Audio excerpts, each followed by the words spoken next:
We have seen many people surviving after losing their arms, legs, sometimes any other important organ, and so on. But have you ever heard or even imagined about someone who had lived after losing his brain? No. Seriously. Once in history, a person lost a huge part of his brain in an incident which was deadly enough to kill anyone. But not only did he survive the explosion, but he also managed to sustain after losing his brain too. What was his story and how did it all take place? To find this all out, let's get started. This is the story of a 25-year-old railroad worker named Phineas Gage, who was blowing up rocks to clear the way for a new rail line in Cavendish, Vermont. His job was to drill a hole, place an explosive charge there, and then pack in sand above it using a 13-pound metal bar known as a tamping iron, so that the explosion would not cause much trouble nearby. On September 13, 1848, he was doing his job with the usual method, but on that day, he accidentally forgot to pack the hole with sand. Without even noticing the absence of sand, he started using an iron tamping rod to pack explosive powder into a hole, which was no more than a death warrant for him. Unfortunately, the powder detonated all of a sudden, sending the 43-inch long and 1.25-inch wide rod hurling upward. The rod penetrated Gage's left cheek,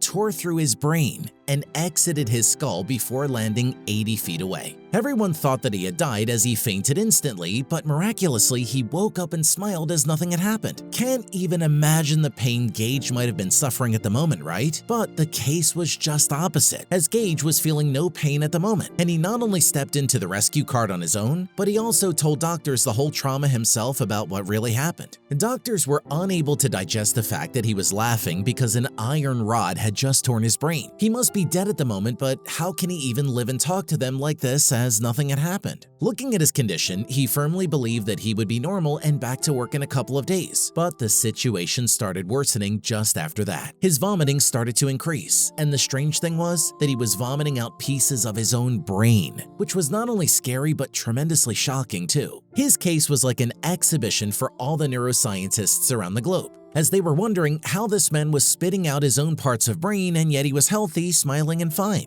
It was like he was going to get back to work again, but suddenly his brain saw an increase in infection, showing a downfall in his health regularly. After developing an infection, Gage spent September 23rd to October 3rd in a semi-comatose state. On October 7th, he took his first steps out of bed after coming out of an inactive state, and by October 11th, his intellectual functioning began to improve. Within a month, Gage was well enough to leave the house and then continued living his normal life. He lost one of his eyes in the incident, and a permanent scar left its appearance on his face. Post-accident, people were happily expecting Gage to return to his job, and they were welcoming him. But Gage returned after the incident and was a changed man, suggesting that the injury had transformed him into a surly, aggressive alcoholic who was unable to even hold down a job. Where Gage had been described as energetic, motivated, and shrewd prior to the incident, many of his acquaintances explained that after the injury, he was no longer Gage. He was dull, rude, aggressive, and impolite to everyone, due to which even his loved ones started to hate him. After the accident, Gage was unable to continue his previous job, as neither he was interested in talking with them nor were they loving his new attitude. He became kind of depressed after the incident and was like a dead soul inside a lifeless body. In the search of nothingness, Gage spent some time traveling through New England and Europe with his tamping iron to earn money, supposedly even appearing in the Barnum American Museum in New York. He also worked briefly at a livery stable in New Hampshire and then spent 7 years as a stagecoach driver in Chile. He eventually moved to San Francisco to live with his mother as his health deteriorated, but he was unhappy there too and felt like a burden on her. After a series of epileptic seizures, Gage died on May 21, 1860, almost 12 years after his accident. 7 years later, Gage's body was exhumed and his brother gave his skull and the tamping rod to Dr. Harlow, his primary doctor, who subsequently donated them to the Harvard University School of Medicine, where they are still exhibited in its museum today. His brain was a research material years after his death, and so researchers examined his skull and later found out the reason behind his behavioral change and depression. Their findings indicate that he suffered injuries to both the left and right prefrontal cortices, which would result in problems with emotional processing and rational decision-making. Due to the imbalance in emotional processing, his brain failed to interpret all the feelings he previously felt about his loved ones, and so he was ignoring all his close friends without even sensing what he was doing. At last, he roamed aimlessly and died cluelessly due to a single mental instability that caused his whole life and happiness. What are your thoughts on the life of Gage? Let me know in the comments down below.